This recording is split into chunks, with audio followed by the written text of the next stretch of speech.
Hey guys, Rachel Grabenhofer here with Cosmetics and Toiletries, back to take this week's Consumer Pulse, where we look at the top trending searches that relate to cosmetics and skincare. We also give you some of the top headlines this week on cosmetics and toiletries.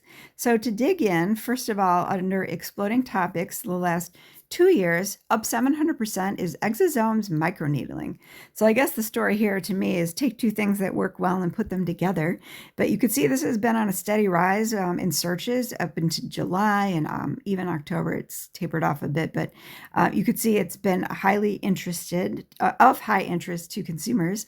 Obviously, this is relating to skin rejuvenation, skin longevity, different, I guess, skin texture type treatments. So I also know that our industry has looked at different ways to approach exosomes, whether it's taking them from plant cells and improving your body's own communication that way, or stimulating its own within the skin.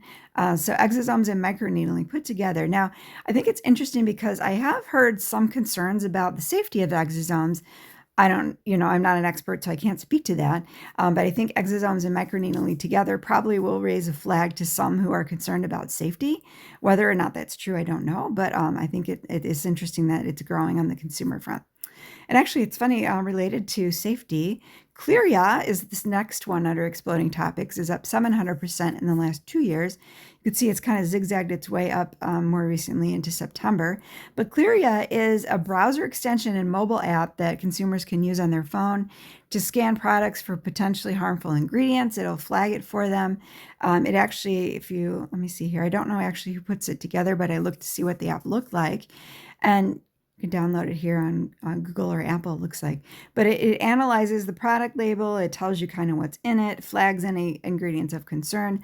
So basically, it puts an analysis tool in users' pockets. So don't know if that's worth looking at. I don't know if you have any control over how you get listed on here as a product maker. But Clearya is something that consumers are getting deeper into, following more closely. So that is under exploding topics. This time we have Google Trends here. I looked up makeup in the past 7 days globally under beauty and fitness. You could see Monte Trucco is listed as breakout. So that is significant according to Google Trends. They don't even put a statistical number to it. But I did some digging, and this took me down a lot of rabbit holes. But there were some interesting findings in here. I don't know if they're actually specifically related to these queries. I want to just highlight that as a caveat before I dig deeper. But just to show you a few of the things I found. Trucco Cosmetics. So first of all, Trucco Skin. I think Trucco means makeup in Italian. But this is, first of all, I saw there's this Trucco Skin team that they're aesthetic artists. Basically, they tattoo on your makeup. So I thought that is one topic we haven't really covered much. I know it's a little more invasive. Actually, one of my good friends has had some of that done. She really likes it. I haven't gone that deep yet. But I thought that was an interesting topic to think about, aesthetic makeup. Also, Trucco makeup and accessories. This was a discontinued beauty line, I believe. It looks like it went till 2009. In fact, one of the searches I found that the Monte part of the Monte Trucco search could actually relate to a shade or a color of one of the specific products in the line. So that's another interpretation of this. One of the last ones I found that I thought it was worth highlighting, not Monte Trucco, but just Monte, is Monte Men's Cosmetics. This is actually more like skincare and beard care, facial care. There wasn't a specific like color cosmetic connection here, but I thought it was worth highlighting this men's care line because off and on we see interest on the men's market side of things. So I wanted to highlight this men's skincare line, Monte Men's Cosmetics. So you could see a lot of different angles here, may or may not be accurate, but I thought they were interesting finds and worth sharing. And then after that, we have Maquillage Africana. I'm probably saying that wrong. I apologize. This is up 250%. Similarly, this one took me also down a lot of different angles here, but it was some interesting finds. So Maquillage Africana, I believe, is Portuguese for African makeup. So looking a little bit more into that, I looked to see kind of what trends were happening in African style makeup.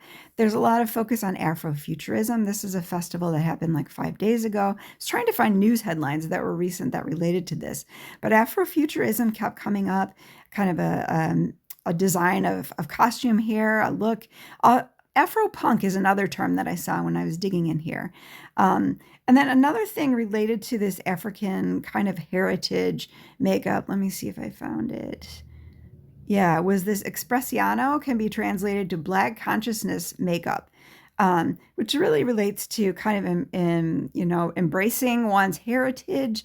Talking here about makeup techniques that value and celebrate the beauty of Black skin, using products that are kind of more suitable to bring out the natural tones. So they talk about gold and bronze to enhance natural beauty. I really liked this one. I thought it was interesting and worth highlighting. Kind of that embrace your heritage under this higher level. What did I call it?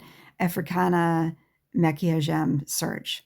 And then last but not least, this in Japanese, I don't know how to say right now, but it's up 160%. So I had to go Google Translate on this one as well. A lot of digging this week. Let's see. So it translated as euphoric makeup, which I thought, boy, that's a very generic term, general term.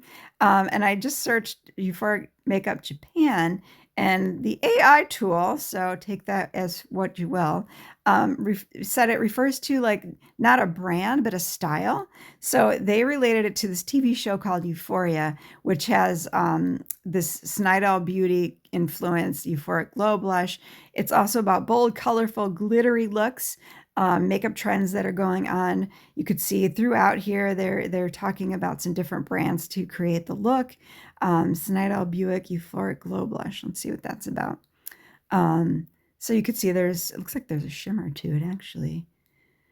But yeah, I guess it kind of gives you that look you might expect, euphoric and kind of dreamy. So that is actually kind of a more Japanese makeup style trend. So going into the C&T headlines this week, this was interesting. Highlighted 3 specific ingredients, but this Inoco cells is a collaboration between, let's see, I think it was 11 different partners. Basically, there's research on more than 100 plant extracts, and it was a team effort that came together using all these different enzymatic assays to test different natural extracts for their potential for real, biological activity. So the idea was to kind of speed along this process on a higher level than doing kind of one extract at a time. VTT is the one who organized it, which is VTT Technical Research Center from Finland. Here, 16 partners from 11 countries, not 11 partners, 11 countries. And it's EU funded, so I thought that was an interesting project too. But so really quick, the 3 highlighted ingredients here, which was Danish scurvy grass and then pepper and basil. These extracts were showing some highly anti-aging, antimicrobial kind of properties that these researchers were highlighting. So I just wanted to highlight this project because there's a lot of interesting work coming out of it. I thought it was worth mentioning for you guys. And then this week, we also debuted a podcast with some awesome Croda Beauty / Sederma experts. Actually, I think the inventor behind Matrixyl is one of these specialists. It was Dr. Cole Seifert I spoke to and Olivier Péchard. Olivier, I think, is the one that was on the Matrixyl line. But this was interesting because it's, you probably know it's a company with a long history with peptides, and they're kind of talking about how they've moved along over the years, but also the newest, latest, greatest way to produce them, what some of the trends are. So it was really an interesting podcast. It is sponsored by Croda, but it might be worth checking out if you're interested in that area. And then last but not least, sorry, I'm rambling a little bit. There's a lot of good stuff this week. But Cow reported, I think this actually came out a couple months ago, but they're talking about new insight. No, this is new. This is insights on sensitive skin. They took a closer look at tight junctions and claudin 3 dysfunction within the tight junctions that could be causing it. And basically if I understand this, the claudin 3 dysfunctioning in the tight junctions allows for the nerves in the skin to somehow get closer to the surface, which makes the skin more sensitive because obviously the nerve endings are closer to the surface. So it was a new finding that there is more of this happening in sensitive skin types versus your, more typical skin types. So it was interesting because sensitive skin has been kind of a mystery for so long, and it's sort of interpreted on a one-to-one basis. Everyone's case is different, but this was actually a little bit more of a quantifiable finding. So that's a lot. That's it this week. But thanks for joining me. I don't know if I'll be on next week because for us in the States, it'll be the Thanksgiving holiday, but I'll try to pop in and say hi.